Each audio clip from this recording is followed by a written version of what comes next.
Morning, কেমন আছো তোমরা সবাই? প্রতিদিনের রুটিন অনুযায়ী আজকেও আমার পড়া ছিল। আজকে আমাকে না মা পড়তে নিয়ে যাচ্ছিল।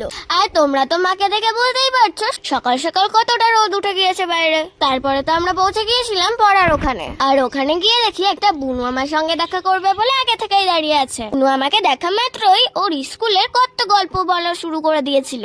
আর তো পড়া শুরু হয়ে যাবে, সেই জন্য বুনু টাটা করে চলে গিয়েছিল বাড়িতে। আর আমাদের তো পড়াও হয়ে গিয়েছিল। দিদি আর আমি দুজনে মিলে দেখা একটু। দিদি তো সাইকেলে চলে গেল আর আমরাও বেরিয়ে পড়েছিলাম। আজকে তো মাকে বলেছিলাম যে মা বাজারে তো আম উঠে গেছে, তো আজকে বাড়ি যাওয়ার সময় আম কিনে নিয়ে যাবে। আমার কথা মতো আম নিয়ে নিয়েছিলাম আর সাথে দেখো শসাও নিয়েছিলাম। সবকিছু নেওয়া হয়ে গেলে রওনা দিয়েছিলাম বাড়ির দিকে। আখের রসটা মিস করলে কি হয় বলো? আখের রস খাওয়ার পর পাশের নার্সারি থেকে দুটো ফুলের গাছ কিনে আমরা চলে এসেছিলাম বাড়িতে। আর এখানে পদ্ম গাছগুলো দেখে তো আমার ভীষণ ভালো লেগেছিল। মাকে বলেছিলাম মা আমাদের ছাদ বাগানে এই পদ্ম ফুল গাছগুলো লাগাবে। আর তোমাদের প্রিয় ফুলটা কি কমেন্টে জানিয়ে